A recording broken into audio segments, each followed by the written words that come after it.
සුදු මුදු බුදුරැස් හෙළබිම විහිදු රුදු කුදු මනසිත් දහමින් පිබිදු බිඳ හැරිලක් තන කරුවල අවිදු වන්දිමු පැතිහිමි අනුබුදු මිහිදු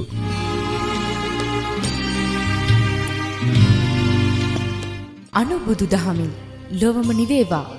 යන උතුම් තේවාවෙන් මෙවර පොසොන් උළෙල සමරන සුවහසස් සදහැති දනන්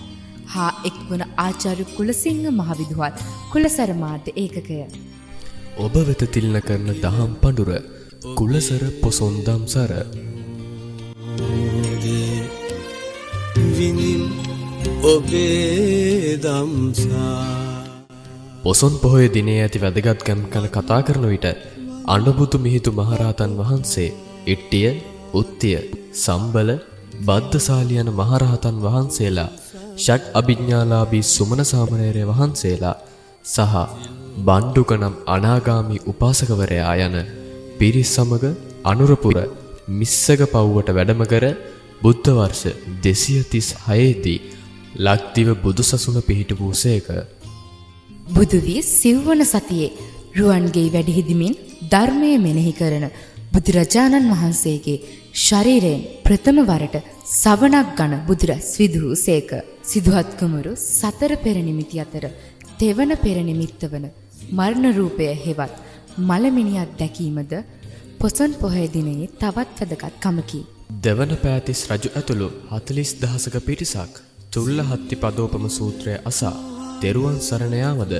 මිහිඳු මහරහතන් වහන්සේ විසින් සුමන සාමණේරයන් වහන්සේගේ ආරාධනයෙන් මිස්සක පව්ව අභියසට වැඩි දෙවියන් හට සමචිත්ත පරියාණ සූත්‍රය දේශනා කිරීමද මේ පෝයේ වැදගත්කමක් විය. තවද ලක්දිව ප්‍රථම මහාන උපසම්පදාව වන බණ්ඩුක උපාසකවරයාගේ මහාන උපසම්පදාව සිදුවීමද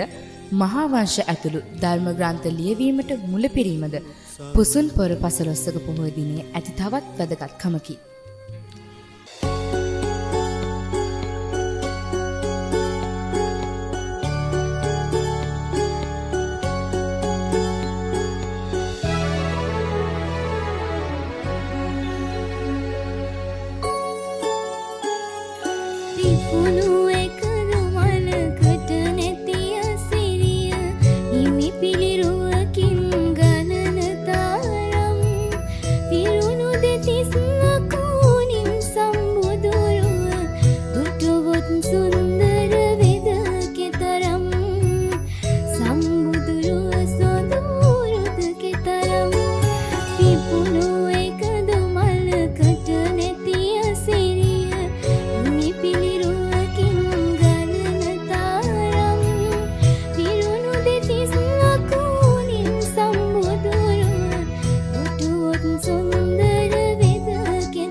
අශිෂ්ටත්වයෙන් ශිෂ්ටත්වය කරා අසංස්කෘතියෙන් සංස්කෘතිය කරා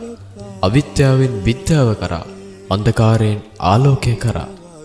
හෙළබිම යොමු කර වූ අනුබුදු මිහිඳු හිමි පින් සිතින් සිහි කරමින් උන්වහන්සේ එළිය කර දුන් එමග යන්නට ඔබ සැමට පින් පෙත් ලැබේවායි අපි පැති සිතින් ප්‍රාර්ථනා කරමු.